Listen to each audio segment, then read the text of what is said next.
All right, Jay, thank you for coming on. Thank you very much. As always, I like to always go into like your football journey, like how you ended up in Hong Kong, and I know you have a very diverse background, right? Yeah. So, from my understanding, you started football actually in Kitchee Yes. youth team, right?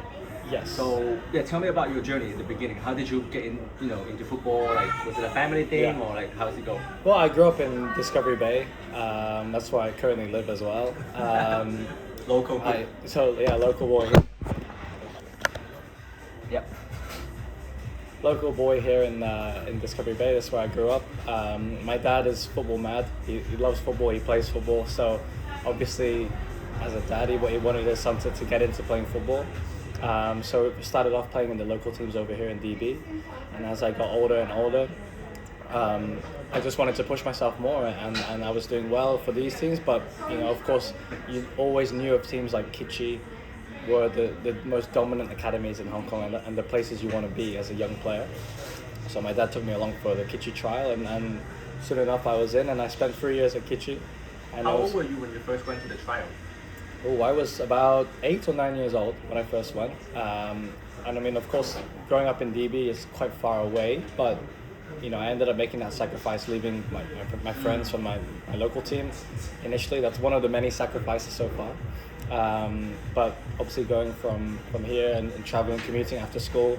My last year in Hong Kong, I actually changed school to go to school on the Hong Kong island, just so I could go to 2 trainings after school every day. So there was a lot of commitments from an early age. But of course, as a young boy like myself, I was just super keen on training and playing and doing as much as I can. How was your family in terms of supporting you at that age? Oh, they're fantastic. Yeah, I mean, obviously, Dad, like I said, Dad's football mad. My mom is crazy for football as well. They were always at my games, at my trainings, watching me. I remember, like, I went to the school on the island. It would be like 5:30. This is when I was 10 or 11. It was like 5:30 a.m. Wake up from here. I'd get the ferry over to school. I'd bring my school bag. My dad would bring my football bag with him. And after school, I would go and meet him. I'd swap my school bag for my football bag. Obviously, my mom and dad would rotate, bringing my football bag and change that. And I'd go to my first training, and then my dad would finish work. He'd pick me up from my first training, and then we'd taxi to my second training, which was usually at Kitchee because that was a laser training. And that was my life pretty much Monday to Friday. And then weekends I had games on Saturdays and Sundays. But did you already know at that age that you want to be a professional player? Or was that just more like a hobby at that age? I took it seriously. I mean, it's. I think growing up in Hong Kong and especially being an expat, of course you have, as a young kid, you have dreams of being a professional football player, but you feel in Hong Kong when you're kind of growing up as an expat that maybe there's a certain limit to that.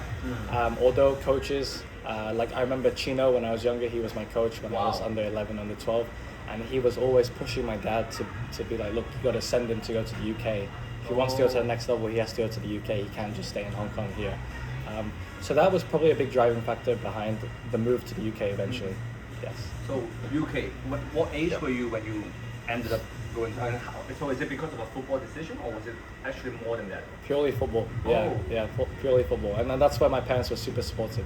For me, if I wanted something for football-wise, they would do anything they can to help support that. So how did that even start? So where do you begin? For example, let's say you suddenly want to go to UK, right? Yeah. Don't you have to have some kind of like, I don't know, pathway into a club there, or like how did it go for you? So what had happened is we met a mutual contact in Hong Kong, and he had introduced us about this school in the UK, which was a football boarding school, very small school, and they had some connections to some football clubs over there. And I went over for 1 week, more like a kind of like a taster week as they call it, to see how the school is. Of course, I'm new to UK, I'm new to boarding school, so that was a big change, and see how I adapt to it. And I really enjoyed it, and I did a few football sessions there. And of course, football is all about luck and timing, and the right person saw me at the right time, and he was like, look, we think you're a good player. If you are coming back to the UK and you've got a British passport, we'd like to offer you a trial to go to Blackburn Rovers. Oh, wow. For a 6-week trial is normal in the UK.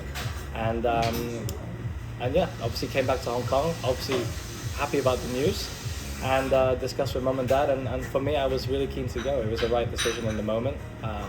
11, 12 is a good age to make that jump. over to the UK, make that sacrifice. So You mentioned that you have a UK passport, right? Yeah. So for those who don't know, what is your actual background? Because I looked it up and it's Yeah. very interesting. yeah, it's So- a unique background. So my mum's Japanese, my dad's British, but I was born in Hong Kong. So that's already free. Yeah, so already three different countries, you'd say. So, yeah, very unique. But of course, my parents have both lived in Hong Kong for 25, 30 years. You were born here. I was born here, so Hong Kong is my home. Well, Hong Kong is our family home. Obviously, recently our family's been a little bit split in terms of like my brother's in university in the UK. He was also at school over there. My mum's based in the UK as well, but she's obviously back in Hong Kong quite often to watch my games. Very. So we're kind of like, my dad's here. He has a football academy over here in Hong Kong. So we're kind of all over the world. That's crazy. But, yeah, it's very But you interesting. mentioned like so your dad is really into football, your mom is into football. So growing up, like who were some of the players that you were like watching or like influenced you the most? Oh, I mean, I just grew up as a keen football fan. You know, I watched a lot of football when I was younger. I mean, the timing's not great in Hong Kong as a kid, but you know, when I was really young, you know, anytime I had the opportunity to watch YouTube, whatever, I'd be watching football videos. You know, so kind of, you know, there wasn't one specific team that I'd follow. It was just more just watching football and actually, funny enough, I used to go and watch a lot of my dad's football. My dad played like, you know, in the local leagues here as an amateur. Oh. But even that in itself was good to just go and watch and soak up the atmosphere of sort of old men playing football and you know, that's my whole life was growing up in Hong Kong was, you know, basically all about football. So Did you support any team as a kid? I kind of was a bit of a glory hunter in supporting Man United at the start. Yes. But That's the answer I wanted. But my dad's a Wolverhampton Wanderers fan, so Nice. over the last few years I have started to support them. Is it because where he's from? Yeah, he's Oh, from so Wolverhampton, good. so Oh. yeah, obviously not the best season this year. But still, that's but interesting. I always like to yeah, hear people yeah, supporting clubs for the reason like Yeah. they're from there. Yeah. Yeah. Alright, going back to you going to the UK as a kid, Mm. just for that taste of it, right? Yeah. Do you mind me asking what college it was? Or is it a college that is famous Yeah, it for? was a school called Moreland School. Okay. Unfortunately, they're not going. Then they had to close. But it was a very small private school over there, specializing in football. Wow, that's so really good. there was boarding kids from all around the world going there for football, as well as some academy boys at the local clubs who were there as well for school and scholarships. Mm. So not only did I have training at Blackburn, but also the school trainings was also very good because everyone was football mad and there was good level of football over there as well. How did the whole Blackburn thing come in? So you said that kind of at the right time people watch you Yes. during that Yes. week, right? Yeah. So do you remember how the Blackburn thing came about? Yeah, well, I mean, I moved over in September 2016, so I was 12 at the time, and I settled in for a week at the school, and then the coach said to me, "Look, you know, you interested in coming in for a trial?" This is the same coach that spotted me in the first place, and so you interested in going in for a trial? I said, "Yeah, I'm ready. You know, that's why I come over here, right? That's why I made the sacrifice As a to move 12-year-old, myself." that is I was crazy. 12. I moved You were, myself over there, Very so. focused and driven already at that Yeah, age. well, you know, and that's look. I was just a boy who loved playing football, right?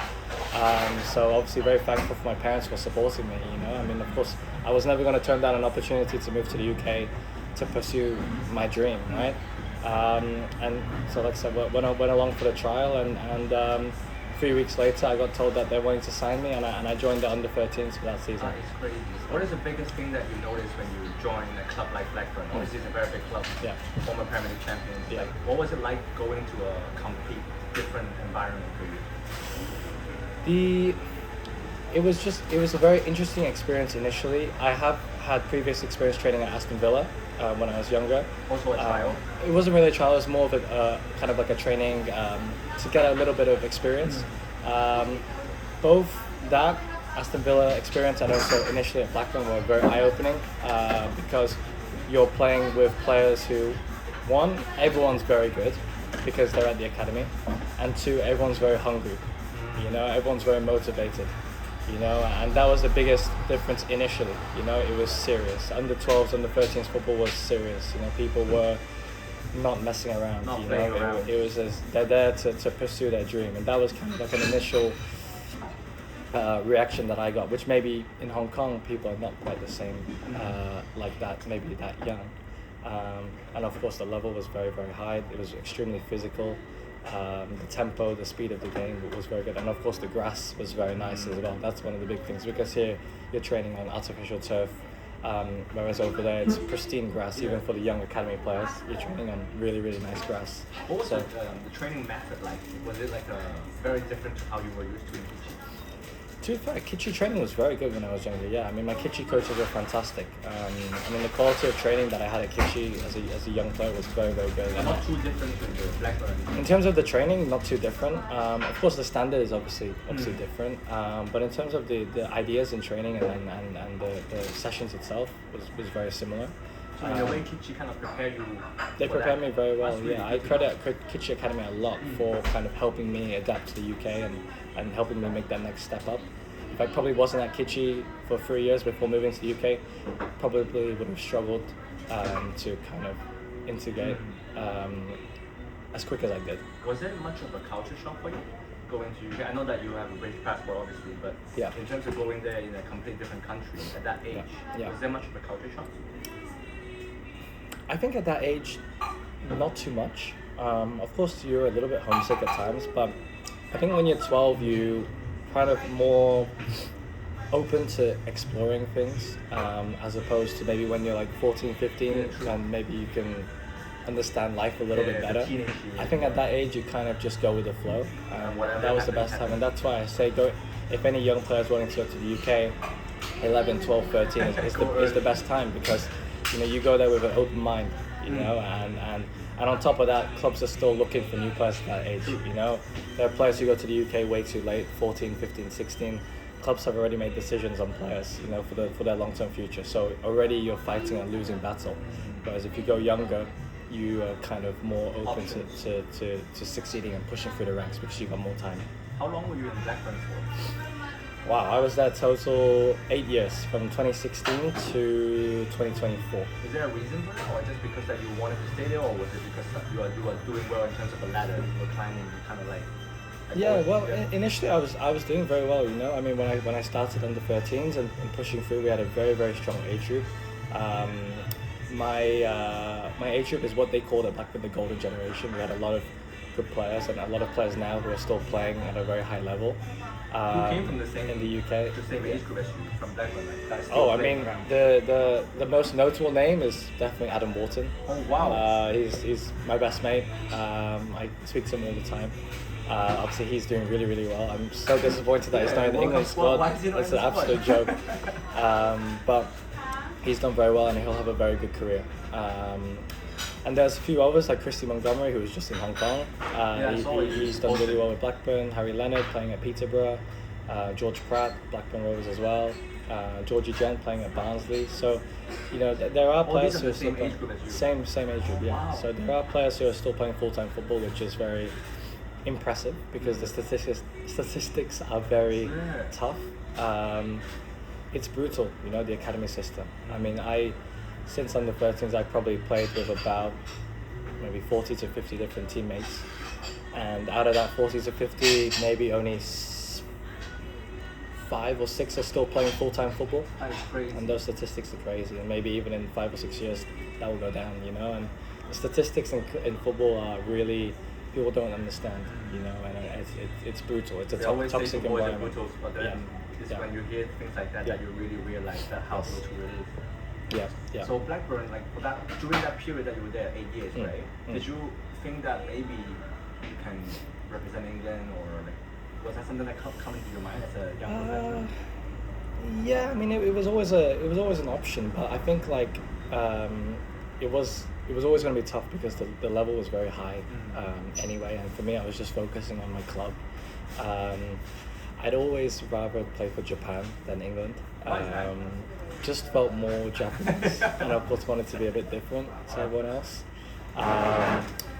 But of course, if there was ever an opportunity like that, that would have been fantastic. But unfortunately, just didn't have the level to play it. But Japan did eventually come happen, but after under 19 Yes, came. How did that come about? Because that's pretty crazy. Yeah. Well, I got a contact from a coach based in Europe, who's a Japanese technical scout. He looks after all the European-based Japanese players. Wow, cool. And he was saying, look, your name has come up on the radar. I want to fly to UK and come and watch some of your games. Then I'm going to feed back to the under-19s coach, and then we'll make a decision because we've got a tournament coming up in France. at the end of the season. So I was like, great, you know. And he came over, watched a few games, and I must have impressed him because the feedback that he gave was very good to the coach. And that summer, I got represented Japan under 19s in the Toulon tournament, which is a very prestigious tournament in France. How old were you at that time? I was 18 at the time. Yeah, it was about 4 years ago. Tell me about that experience, man. Yeah, I mean, the experience was great. I mean, you know, playing with these players who obviously playing at a high level in Japan. Japanese football is very different to English football and Hong Kong football. So the experience in itself was fantastic, playing against teams like Argentina and Senegal, Comoros. It was amazing, you know. I mean, those 2 weeks were definitely maybe some of the best experiences I've ever had in my football career. It was tough because the level was super high. The competition was very good, but the coaching from the staff was fantastic. I learned a lot, and also even speaking with teammates and getting advice from them was very good as well. Was there any difference in the way they set up or they train when you went to the Japanese camp? Is there any I mean, it was difference? very organized, as you could imagine. The training sessions were very high intensity, high standard. You know, attention to detail was very high. The head coach was Togashi-san, who is now Yokohama Marinos under-21s coach, and he helped me a lot. And they also had a role model coach in Japan. They adopted a role model coach system. What is that? And it's basically a former player who goes and helps the young players. So maybe they're not qualified as a coach, Like a mentor? but they're like more like a mentor coach. And our coach was Atsuto Uchida. No way. And of course, me being a right back, and he was a right back for Schalke for many years, played in the Champions League. That's crazy. Couldn't have been any better mentor. So I learned a lot from him as well. So very thankful. What kind of things did he like teach you or show you that you think is very, I don't know, mind-opening at that time? It was a lot of it was about mentality and being positive when we have the ball, and but also trying to be smart. You know, keeping the ball, don't force passes. You know, but then also a lot about positioning, and of course being a right back as well. For me, I just shut up and listened to anything that he said. You know, and just took it all in, and you know, anything that came out of his mouth, I just listened to, and you know, yeah, very grateful for all of his knowledge that he gave to me. I noticed that you made a Japanese debut in that tournament against Comoros, right? Yeah, that's right. Tell me about that experience, like to wear that blue shirt. Like, what, do you remember that much about that game? Yeah, I remember much. I mean, the thing is, it was a very quick substitution. We had an injury, and suddenly within 30 seconds, I was off the bench. Little quick warm up on the spot, changed my shirt, and I was on the pitch. So probably worked out better because, you know, if you know that you've got 5 minutes, you know, and then you're coming on, you're obviously getting a little bit nervous, especially being a debut. But for me, it was like 30 seconds, bang, you're straight onto the pitch. And look, I mean, the experience was fantastic, but for me, it was another game, you know, and it was a game where I just needed to focus and do well and enjoy, most importantly. And unfortunately, we lost that game on penalties. But was it like a knockout round? Or? It was a group stage, but the games went to, but if you drew, it went to penalties. So it was a very interesting. Like J League now, basically. Yes, Oh, yeah, okay. yeah. So if you drew the game, you went to go to penalties. You get an extra point if you win. Did you get a pick one? I didn't take one. No. Did they ask you to pick one? No, they didn't ask me. Probably that's a good thing. But did you play like almost a full game? Oh, I played second half. I played about 35 minutes in the second half. So I played a decent chunk of the game. And like I said, good experience against stuff. But Comoros had a lot of players from France, so French descent players. So yeah, it was a good Did experience. you, after that tournament, you go back to Blackburn? Yes. Did you think that maybe there's a chance that you can play for Japan? Yes, I mean, like that summer I had a lot of issues with Blackburn. That there was a lot of contract issues. I wasn't too happy at Blackburn at the time. I didn't think there was a big progression for me. I'd been there already 6 years at the time, and I just thought, look, it might be a good time for a change. There was some clubs interested. Sunderland were very interested, and also Nottingham Forest were very interested. Nice. Nottingham Forest even offered $1 million Hong Kong dollars, but Blackburn rejected it, which was a little bit upsetting because obviously I'm just an under 18 player at the time.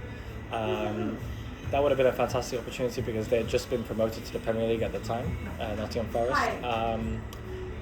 but it is what it is. I ended up signing my contract at Blackburn, and the next 2 years was quite tough. My last 2 years as a pro in Hong Kong, in the UK was very tough. A lot of injuries. At that age, you know, players are progressing. Some of your teammates are doing really, really well. Some of your teammates are not doing so well. Some of your teammates are injured. Some of your teammates are stalling. You know, it's a mixed bag of different situations that everyone's in. And that can quickly turn into a very toxic environment. And I just didn't enjoy that toxic environment. And there was a few things where I didn't think I was getting treated right from the club, and not just me, but a few other players as well. And it just wasn't a very nice place to be. But of course, I was locked in. I was tied into a 2-year contract, so obviously I had to follow the contract. But when I did get let go at the end of my second year, I had actually asked to terminate my contract at the start of that season, in which they rejected. Because I just wanted to explore opportunities. I was there 6 years already. That would be my 7th year, and I just wanted to explore some new opportunities. But they were being quite funny about the contract situation, and because of course in England, every player at the academy is an asset to the club. There's a value on the player, so that's where things get a little bit complicated. Of course, I thank Blackburn a lot for the opportunities that they gave me and the training that they gave me, but unfortunately, it did all end on a very sour note. So. Were you close to playing for the, like, what level were you at that time? Was it under 21s at that time? Yeah, I was under 21s training with the first team occasionally. So you were in and around it. Going to the first team. Yeah, but the next step was very high, and that's where I was kind of caught in the middle. You know, I was a under 21s regular and under 21s Premier League, but I wasn't quite ready in their eyes to make that step up to the first team permanently, which, you know, I respect. It's their decision, and probably they were right at the time. I wasn't ready. I'd wanted to go out on loan, and also I wanted to also go and explore some new opportunities, in which they didn't want me to. So I kind of felt like I was tied into a contract there in where I didn't really want to be. But like I said, that's football, and stuff like that happens, and you just got to see the positive side of everything, and just better yourself every day. And then you decided to terminate the contract. Well, at the end, my contract just ran out. Oh, you ran out. Okay. And then I ended up leaving early, and came back to Hong Kong. Yes. So was it a decision that you made, like, planning to come back to Hong Kong, or was it more just like, oh, there's an opportunity in Hong Kong because clubs are interested? What was the reason for you to come back to Hong Kong? For me, with everything that happened in the UK, like I was not enjoying football as much as I probably should have, and it was obviously a tough couple of years for myself. I kind of lost the love for the game.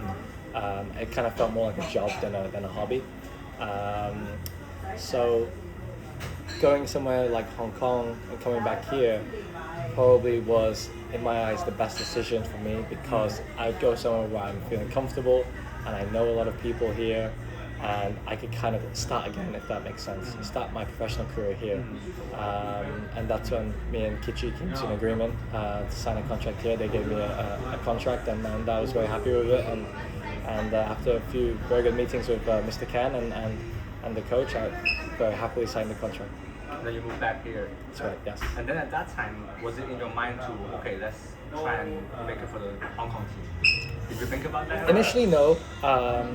For me, it was just kind of, like I said, focusing on myself, focusing on the club, getting myself back into enjoying football again. I think the perception of, and I can understand it from the fans' perspective, but the perception of, like, me coming back to Hong Kong, I know there was a lot of expectation last year, especially me coming back, and I know already that I was a big name coming back to Hong Kong. Especially from Blackburn, right? From Blackburn, I mean, you know, it looks good, but what people didn't realize is that, you know, I was coming back to Hong Kong after a very tough year mentally of football, where I kind of fell out of love with football, right? Yeah. So that last year was me trying to find the love again and get myself back going and motivate myself. But of course, the fans didn't see that. They see it as a player coming back to Hong Kong. Especially the name, right? A lot of them were saying, you know, why are you coming back to Hong Kong? But the reasons were there. You know, it was a good option for myself. It was a good option mentally for me, and it was definitely the right option now looking back as well. How was the first few months playing for Kitchee? Because obviously you had some injuries as well, right? Yeah, I mean, my first year at Kitchee was, I call it my first year of professional football. That was with a senior team. Was tough. Initially started very well, had a very good preseason in Thailand, played a lot of games over there. I was playing centre back, and so obviously playing out of position. Had a good game against Atletico Madrid. That was a your great debut, experience. right? That was my Sort of. official debut in Official Hong Kong. debut, yeah. Against Atletico Madrid. Crazy for a debut, no? Yeah, for sure. I mean, professional debut against Atletico Madrid is crazy. But, then obviously started the season and then just started to get a few injuries and then we had signed a few more foreigners and obviously I was playing as a foreigner last year, which a lot of people forget. So being a young foreigner, you're not necessarily the priority. So they would obviously prioritize more attackers or maybe like midfielders for the foreigner spots on the pitch.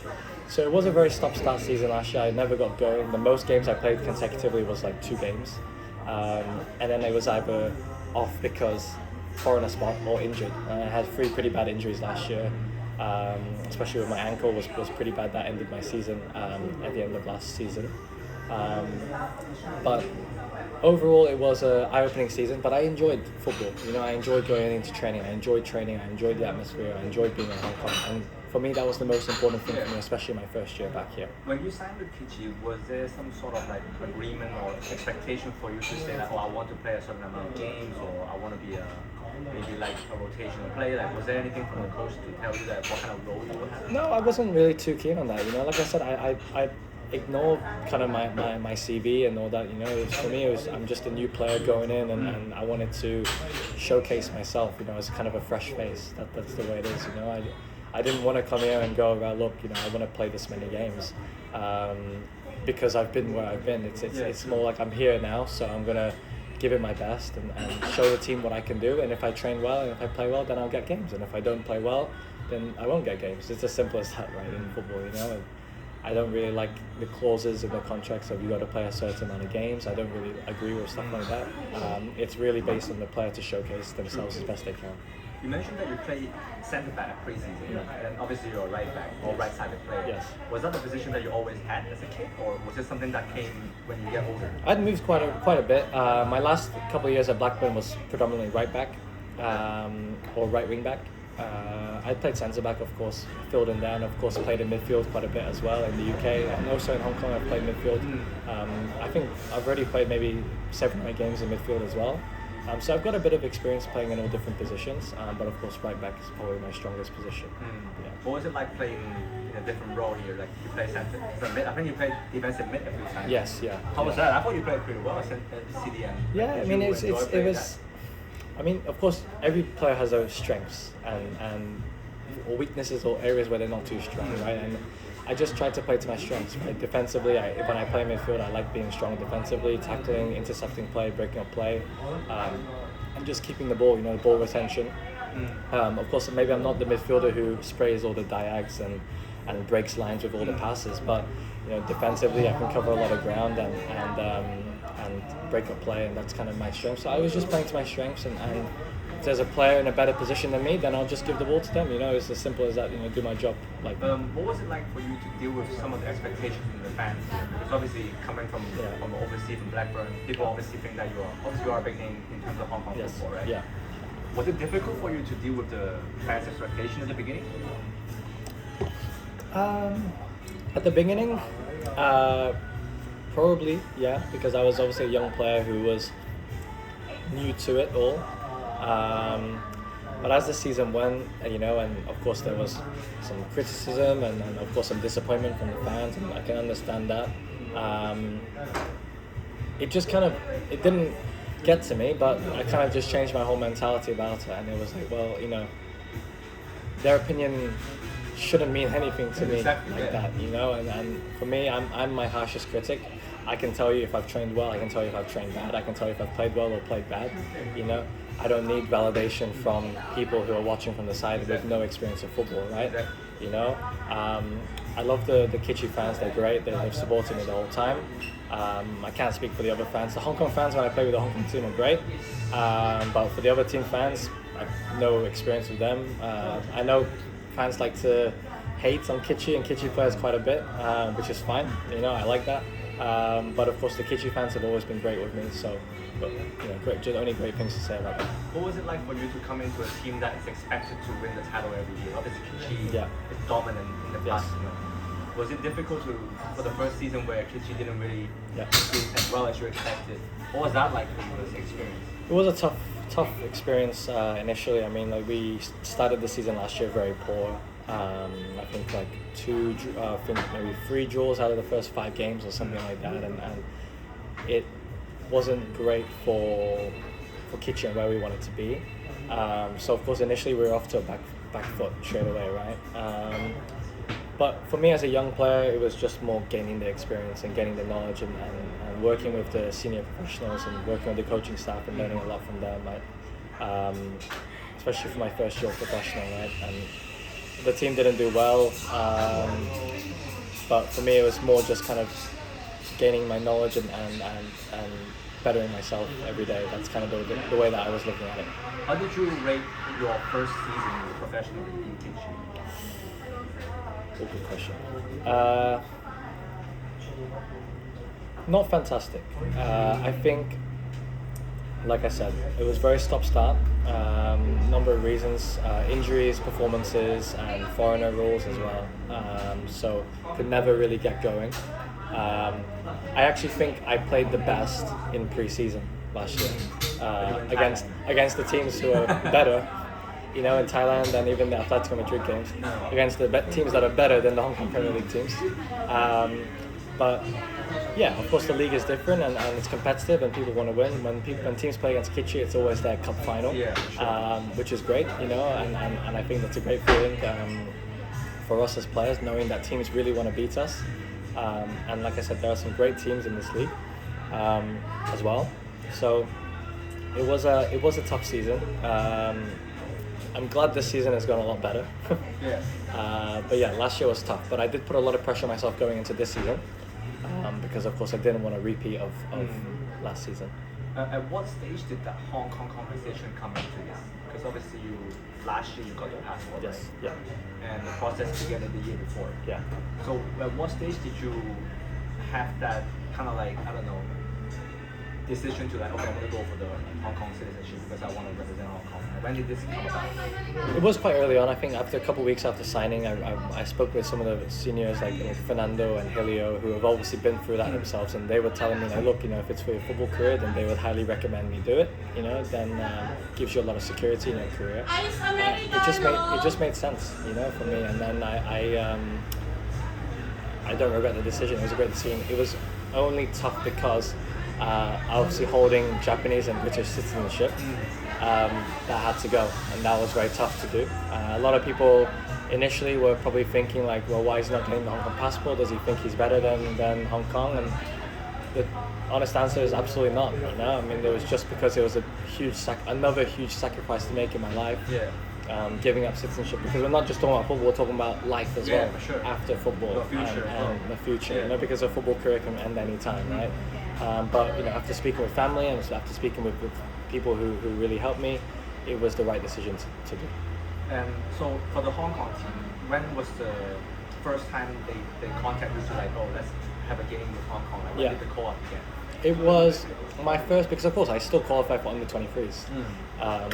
So my first experience with the Hong Kong team was with the under 23s. That was the Asian Cup qualifiers in UAE. We played against Iran, UAE, and Guam. So that was my first experience with the Hong Kong team. So I'm very close with Darren, under 23s coach. He's been fantastic with me. He's helped me a lot since settling into Hong Kong, and I've worked very closely with him. So that was my first experience with the Hong Kong team. And then after that was the Guangdong Cup. Played the 2 games home and away. And then, of course, was recently the FWD Cup against FC Seoul. What was that Asian Cup qualifier? Because that one, I guess, is a proper competitive qualifying game. Yeah. What was that experience like, wearing the Hong Kong shirt for the first time? It was a very good experience. Yeah, I mean, like a lot of the lads, my teammates were very good. You know, it was a strong team. We had a strong team. We were missing a few players, but we had a strong team. It was a great group of players and a great group of people as well. More importantly, you know, when you go to tournaments like that, it's not just about the quality of players. It's the quality. It's like the personality of the players are really important, because you want to be there for each other. You know, we knew it was going to be a tough competition, and maybe we didn't do as well as we had hoped.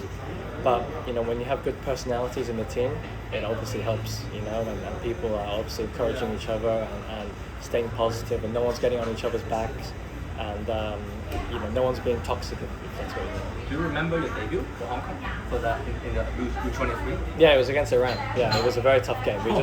I just ran the whole game. I played in midfield, and we hardly had the ball, and it was just more like running a marathon. But the second game against UAE was better. Played 90 minutes, and we were close to getting an equaliser. And that game could have gone either way, but that was only a 2-0 loss, and the final game was against Guam. So yeah. What about for the first team? So Guangdong Cup, what was that like for you? Guangdong Cup was a great experience. I mean, of course, it wasn't with the main first team. It was more obviously kind of a bit of a mixed team. But playing in front of the Hong Kong fans at Hong Kong Stadium was great, and then playing away in the stadium in China. And then with the Hong Kong away fans, it was fantastic. And it was fantastic with Chino, as well. right? With Chino, yeah. So obviously I know working Chino with him very again? well, yeah. So great to work with him again. I have a very good relationship with him. So we've known each other a long time. He's followed my journey since I left Hong Kong and gone to the UK and come back now. So very thankful for him for giving me the opportunities. And then I guess for me, like I remember you as for the assist for Juninho Yes, in that yeah. FC Seoul. Yeah, yeah. Tell me about that game because we watched it live. I was right there. I saw Yeah. you with the cross. How was that? Yeah, that was an amazing experience. I mean, to play against FC Seoul, a team in the ACL Elite, was a unique experience for me because obviously for me, I haven't played Champions League yet. Mm-hmm. Next season we're qualified for the Champions League too. But I've never experienced playing against a team in the ACL Elite, and that was a great experience. They had some fantastic players, but we did well, I mean, obviously we won one and we won on penalties. But the whole experience of the game, walking out, even the week build up to the game, and doing speaking with the press and having even the dinner, and of course I know it was for the Chinese New Year Cup, and it was just a great experience and atmosphere to be around. Talk me about that. Talk me through that assist, man, because it was a great cross. But what was going through your mind on the break? Like, were you already aware where Junior was going to be? Talk me through that. Yeah, well, it seems like me and Junior have a very good relationship when it comes to me assisting him. There's been a few times this year where because of course we've played on opposite wings, but I just know for Junior, if I cross that ball into a space for him, he's going to score. He's very lethal in front of goal. He scores a lot of goals like that. He does score. So as soon as obviously I made the run forward and I put the ball in, it was a very good cross. And it was just a perfect goal. I mean, like I think the ball had got lost and we transitioned and I made an overlapping run and then 1-0. Then we're in control of the game. So it was just an overall great experience. Yeah, I will always remember that assist because it was such a good clean counter attack. Yeah. Fast forward to this season, obviously you guys won the league. Yeah. Congratulations for that. Thank you. It's a big improvement for you guys compared to last season, right? Yeah. Do you think that is to do with the new coach that came in, or what was the main difference that you noticed when Calderon came in? What was the thing that you think helped you guys move up to the next level? Well, initially the biggest difference that I saw was the professionalism. It was from the first day was extremely professional, very organized. The training, the coaching. And you could tell that the standards and demands were a lot higher, and that's what we needed. After obviously I was here last season, which was disappointing. The season before was also disappointing, but I wasn't here. So it's exactly what Kitchee needed for this season. Because Kitchee couldn't go 3 years finishing or having a poor season. Trophy or whatever. Had to get a trophy, especially the league title as the most important one, right? And from day one, I could just tell immediately, like, wow, this is very professional, very organized. And yeah, the coach is very demanding of the players. He's a perfectionist, but that's the best way to go through it. And of course, the results speak for itself. We won the league, and in a tough season because there are very good teams in the league who've given us good games. But credit to the coach and also credit to obviously all the players in the team. That we've got the job done this year. What about for yourself? So I asked you the same question about rating your first season. What about this season? How would you rate your own personal season? Oh, obviously better. I played a lot more this year than I did last year, but still haven't played as much as I wanted to. Of course, we have changed shape occasionally, so that makes it a little bit difficult for fullbacks to play in the wing back when you're competing with wingers. And that's been made very clear to me by the coaching staff. But of course, as a player and as a young player, you have to be selfish, and selfish is a good thing in football. Of course, there's a difference between being selfish and being arrogant. Being selfish means, putting yourself first. Yeah. And working to what's best for you. Whereas being arrogant is thinking that you're the best already, right? And then getting comfortable. So as a young player, you need to be selfish. So of course, if I'm not starting a game, of course I'm going to be disappointed. Of course I'm not going to be happy. But then I know that I've got a job to do. So maybe for 5 minutes I might be a little bit angry and might need a bit of time for myself. But then afterwards I'm thinking to myself, well, right, fine. Well, I have a job to do. So if I do come on today, which in a lot of games this year I have come on, most of the time that 12th man who comes on first, which has been myself, is one of the more important players, because that's the player who comes in the middle of the game, and you have to match the tempo straight away. You cannot give yourself 5 minutes to get into the game. You have to get into the game straight away, and especially against the top teams like Taipo, Liman, you can't slack off. You have to be on it. So it's an important role to play. But of course, I want to be starting more games, and that's a challenge I set for myself next year. But yeah, of course, you always want to strive for better. You don't want to get too comfortable. Of course, it's been a much better season this year, and I'm still young. I'm only just turned 22. People forget. A lot of people forget that. People that. think I'm over 25 plus. And the thing is, I'm still my second season in professional football. And of course, people have the high expectations and probably look at me differently to the other young Hong Kong players, which is fine. And I think I take that as a positive. But of course, at the same time, it's very quickly to then, when things don't go well for me, to then hate. Yeah. Without realizing, well, he's still young. He's still got a lot to learn, which I know I do. Hopefully I can have a long career. I've still got a lot more to do and a lot more to learn. So, yeah. But this year has been a lot better for myself. What would you say is the best moment for you this season? The game against Taipo was definitely a highlight for myself. I mean, that's one of probably the most happiest I've ever felt after the game. I mean, those 3 assists could have been 4 or 5 even in the first half, and should have got a goal in the second half. And of course, not only that, but an important win for us as well. Yeah, that was a good game, and that was the first home game at Chung Mano as well for us this year. So that was a really good memory for this year. I mean, the Chinese New Year Cup as well was a good memory. Lifting the trophy is obviously always good, even though we knew we won the league already. But I think sometimes there's games where you are not comfortable in, like those scrappy games, like the 1-0 win against Liman. I come on for 35 minutes in that game at right back. You feel better after those games because it's a relief. You won 1-0. I think Yumi scored a fantastic goal in that game, if I remember. And those are the things that make the game exciting for the fans and for the players. And when the referee blows the final whistle in those games where you win 1-0 or 2-1, those are the best feelings because it's a sense of relief. You mentioned John Cano, right? This is I think it's a good topic to move into. You are a very strong advocate for the playing service in John Cano. Yeah. And that interview went viral in a way. Yeah. Because I think you brought attention to the importance of playing services, playing conditions. Yeah. So would you, how much of a problem do you think this is in terms of the facilities in some sense in Hong Kong football? Gearing myself up for this. Well, yeah, that interview did go viral. I'm an advocate for it because it just betters everything. It betters the quality of the pitches for the players, for the league, and for the fans to watch. Yeah. I mean, there's only benefits in it, and I do believe there is money in Hong Kong football to have good surfaces. I know the sports grounds are a bit more difficult because, of course, they're government owned. Yeah.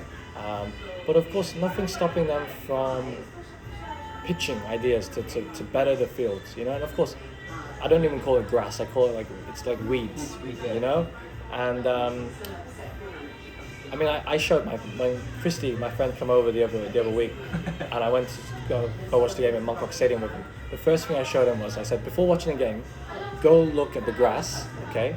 And then after the game, and as you see the game go, then you'll realize why there's so many transitions, why there's so many mistakes, why there's so many people slipping on the ball, why there's so many times people kicking the ball out of play, because these pitches are so difficult to play on, I was genuinely gobsmacked last year when I stepped onto Mongkok for the first time and looked at the pitch. You know, I expected a lot better, especially for Mongkok Stadium, Yeah, because like that's the not a main- sports ground. yeah. That's you know, proper stadium. Yeah. Doesn't get used that much.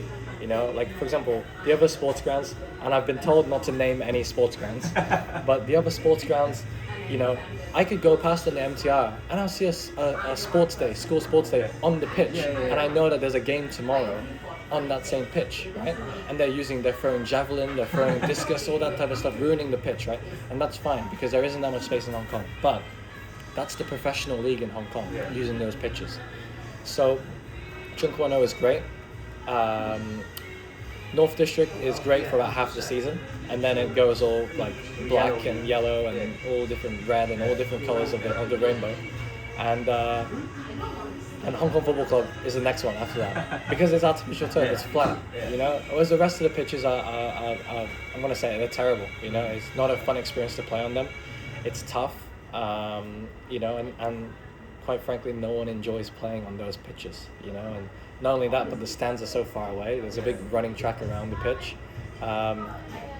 You know, and it just ruins the experience for the Hong Kong fans. And like I said in my interview, there's some very good players in this league and teams that play very good football, and it's just difficult to do so when you're playing on bad pitches. But of course, that's not an issue that's going to change overnight. Yeah. You know, that's a long-term fix that they need to use. You know, whether that's hiring Kai Tak Sports Ground, I know it's more expensive, but you know, why can't the league hire Kai Tak Sports Ground as a you know, not the big one but the small one? Yeah. You know, because of course that's better grass, right? Yeah. You know, and of course if some clubs can't afford to pay it, then that's when the league needs to step in and be like, look, we're going to cover this for the clubs, so there's a better playing experience for the players and better fan watching experience for the fans. Yeah. You know, and I've sat there and watched some games and you know, I've seen these great players struggle to play on these pitches, and it's like, you know, it just feels such a waste, you know. And even when I first came back to Hong Kong, people warned me, you know, it's like they've said in the past, like players have come to Hong Kong after playing in Europe and struggle to adapt because of the pitches, because of the weather, and the weather's a separate issue, but you know, because of the pitches, and it really is tough to kind of comprehend, you know, playing on some of these pitches. But at the end of the day, it is what it is, you know, you have to get on with it. But as a priority, it's something that they definitely need to change. But it also increases the chance of injuries too. No, of course, You that play on and on top, yeah, I mean that's another issue. I mean, like, you know, the amount of injuries. How many times have I rolled my ankle on these terrible sports ground pitches? You know, it's like my ankles are both, you know, demolished from these. I take both my ankles before any game on the sports ground, you know, and it's yeah, it's dangerous, you know, for the player care and all that. So of course, not all stadiums can be like Chung Kwan O, but if they can get a few more at least like that, then at least they're making a positive step into that. Why can't they use Hong Kong Stadium? Yeah. You know, again, like Kai Tak Sports Ground. Yes, it's expensive. Yes, you can have a 40,000 seater stadium and only maybe sell 600 tickets.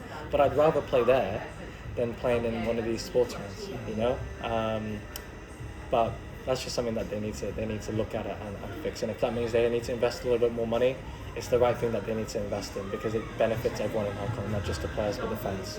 I mean, we always talk about how we can improve Hong Kong football, right? Yeah. This is some of the things that needs to be addressed. Yes. But hopefully people will listen and do something about it because Yeah. otherwise we will never move forward.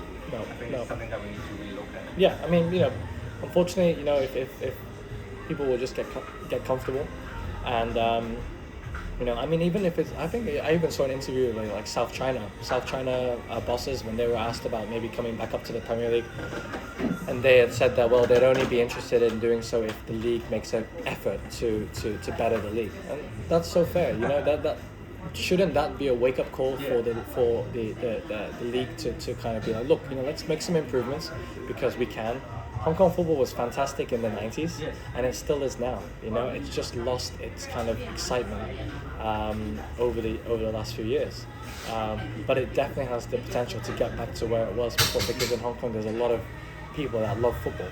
I mean, another thing as well is like I'd love to see more kids go and watch football. You know, I think for kids under 16 the tickets should be free.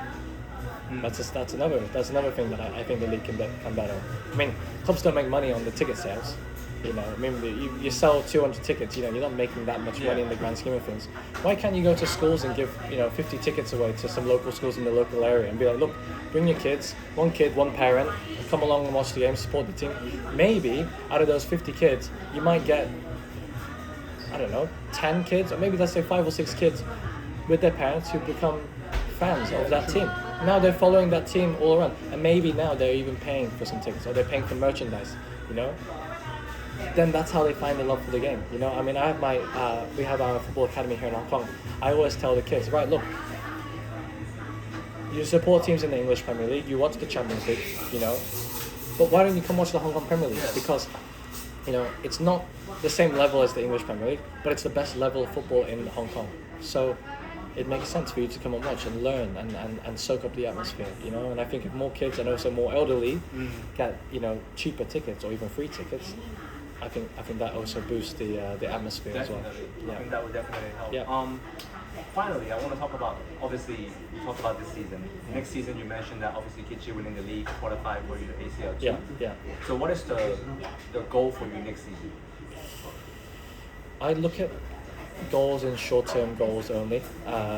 For now, I'm just looking forward to June camp, finding out what's the situation about the June camp with the national team. If selected, then I'm really excited for that. And that's really what I'm looking at. Going into next preseason, I want to have a strong preseason, and that's as far as I really look. Like I said, I do want to play a lot more next year in terms of starting more games. But in terms of targets, I don't really set myself too many targets. Just kind of go with the flow because, like I said, in football, anything can change. Get an injury tomorrow, and that changes the whole dynamic of everything, right? So just take it day by day, and kind of short-term goals only. That's the way that I look at it. All right. Thank you, Jake. Thank you very for much. your time. Thank you very much. Thank Thank you. you. That was Thank good. you. Thank you.